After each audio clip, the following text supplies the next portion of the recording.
How are you? Good. Nice Good. We keep pretty tight security, so. I see that. Don't let anybody in. That's good though. I bought, I got 4 different sizes because I wasn't sure exactly how to measure it. You're like me. So I figured just get them all, return it. That works. Here, this is yours.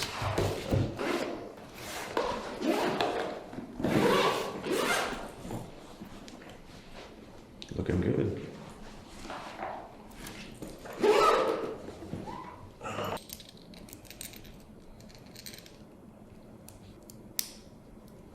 That's it. You like that fill, or you want like a little? I think that's true. It could go a tiny bit tighter. AP Royal Oak, Latin America, 100-piece limited edition. Nice. Yeah. Yeah, this is on my list of the next 2 or 3 that I get. Something like this. What's a regular gold Royal Oak? Just a basic, like a 15400 black dial. Yeah.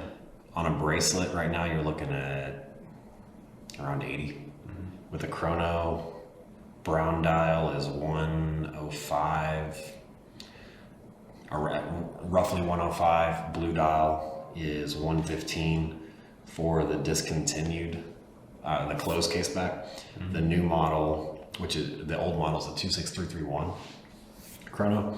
The new one's a 26329, and that's got an open. It's the exhibition case back. Mm-hmm. Brown dials in that one are bringing 115, 120. Blue dials, 150. Really? Yeah. You having fun? I love this job. That's great. I mean, you watch the videos and you see what goes on. There's a lot of work behind it, but the work, one, I love what I do. I get to play with badass watches all day long. I meet some pretty cool clients. I get to travel a lot. And essentially, because I've built my business on social media, my job is networking. Right. Like the watches, honestly, the watches sell themselves. Yeah, I don't have to sell it. it. Do the acting. My actual job is networking. See how that fits, and I can adjust it. I think we're close. It's probably a little tight. Little tight. Okay. Yeah.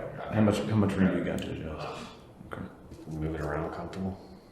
Yeah, it looks like it's tight to me. I think it's like just one little bit too tight. So what's the next? So on the GMTs, they have that microlink extension. Then you just push it back this way, fold it down, clip it down, and close it. Got it. Okay, it starts feeling tight. If it starts feeling tight, hold the clasp, pull up, adds 5 millimeters. If it starts feeling too loose, fold it back down, close it like that. So a lot of people have talked about NFTs, about creating tokens for watches. I've thought about it. It would be it's a great idea, but what's going to have to happen is, one, you'd have to have either all the manufacturers get on board or all of the gray market dealers get on board.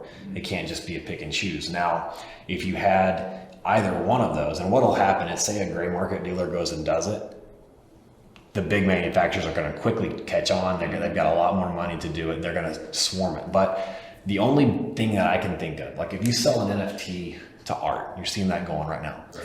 You can own the NFT to art without having to take possession of the actual piece of art. You can go display the art in a museum in somewhere safe, but you have that NFT, and you can keep selling this thing around without risking breaking that or damaging that art, right? Mm-hmm. Well, think about a watch. Nobody's going to buy the NFT to this watch and let you keep the watch. That wouldn't make sense. I wouldn't do it. Right. So where does a token, or where does it come into play with these? I think it would come with what's the serial number that matches the token? So the NFT could now become the box and papers. People lose box and papers or become the papers. Yeah. The value in these watches, in this specific watch, is 30 grand, 20 grand. Some Richard Milles, 50 grand, 100 grand. Patek's 30, 40, 50 grand, depending on the watch. Rolex, 1,000, 2,000, 3,000. So an NFT token could replace papers, essentially. But again, like I said, if I started that up right now and I started doing it and getting a little bit of traction, it'd be a month or 2 before Rolex started doing it, AP started doing it, Patek started doing it. So the deal from our side would be to create a platform that was efficient enough and cost effective enough where it was just a no-brainer for them to do it. So it, like you said, it just creates a scenario where those papers now are something that you can digitally possess. Say you go to Rolex and you buy a white Daytona, and then you bring it to me and you sell it to me, and I issue a token on this watch. Well, I don't exactly know how it would play, but I can see the problem is a lot of people buy watches from the ADs and they resell them, but they want it to be done privately and very quietly. Clients come to us all the time. They bring us a watch. They've got a good standing with their AD. We sell a lot of watches that never actually make it onto our website and never get put on social media, simply because we don't want, someone brings me a limited edition piece, and I know, and it pops up for sale. ADs, all the ADs watch our stuff. Yeah. They're going to see that, oh, this watch is being sold through this social media channel. It's not hard for them to look up where all these watches were sold, Right. call the buyers and say, hey, show me your watch. They don't have it, it could blacklist them. Yeah. So the fear then is, if you've got these NFTs popping around and someone's showing interest in a watch, they want to buy the NFT. It's tied to a serial number, which guarantees that that NFT belongs to that watch. Now that information's out there. When you transfer, let's say I get one and I'm buying it to immediately flip. But once that's transferred and the new person has possession, at what point does it matter? Does the dealer at some point be like, hey man, where's your watch? Oh, it could be a long time. I've had situations where a guy called me up. We've done a lot of business together, and he says, "Hey, my AD's asking me for a picture of all the watches he's ever sold me." Yeah. Wow. And so it's a scramble to gather all these watches up and put them in a case so he can send them a picture. Yeah, and it's just. Here's the thing, though. That's like what's happening right now. That's but a small enough portion that doesn't override the value of being able to source verify where all this stuff originated. No. And it's not just watches. It doesn't. It's Birkin bags. It's every other thing that can be faked. And so if you've got the ability to verify this digitally, especially from a manufacturer. Mm-hmm. So I think from the manufacturer is actually easy. You're gonna have all the information at one point. You create the token, easy. But what you've got, it's authenticated coming from their factory. Where it gets more challenging is when you have, say this particular watch, I own it. We create this tokenization system. Well, now I got to get it somewhere to get it authenticated. So you look at how I think baseball cards do it pretty efficiently. So you're going to send something in to Beckett or the other. What's the other? and they stamp them and Right, and so they're going to evaluate it. Now they're doing a quality grade, which is not really necessary in this case because the buyer's going to be able to see the quality. But as far as an authentication scenario, you'd have to work closely with the manufacturers to make sure that you're using the right protocol to verify. The problem you're going to run into, though, is say we spend however much it's going to cost to develop this system, and then Rolex catches what we're doing and they start doing it. Who do you think's going to buy, as a consumer? Who are you going to buy the NFT from? The gray market or a Rolex? I don't think Rolex wants to do it. Doesn't. It's better for them to do. It's better for a third party from a verification standpoint, because then it doesn't really work if you've got Rolex issues it and then you got all these other guys issue it and this guy issues it. So every manufacturer issuing their own. That doesn't make as much sense as it all coming from one central clearinghouse. So it really works best if you just got one fucking guy and it's one source that everything's issued from. Harder to do, but way better long term. I mean, it's fucking monopoly. Right. If you can create it, it's a monopoly. Yeah. So you have to scale quick enough. You have to get enough money behind it quick enough to where you grab enough market share to where then it's really challenging for somebody to come in and be. There's no reason to have two players. So you got to be the number one player and not get knocked off. If you can do that, and the space is interesting enough to a lot of people right now that you get money behind it. So if you can get it, you get it to that point of, hey, we're first and best. The solution is peace of mind for buyers on the secondary market. If you buy a brand new watch from the AD, you know it's real. Where this token will come into play the best, the solution is The second, third, and fourth time it's sold. Exactly. Anytime after the first time, it's buyers online buying a pre-owned watch knowing that what they're getting is authentic. The problem is, one, it's keeping the original seller anonymous, And two, you know, you may have a watch with, I take this watch right here. Here's another problem you're going to run into.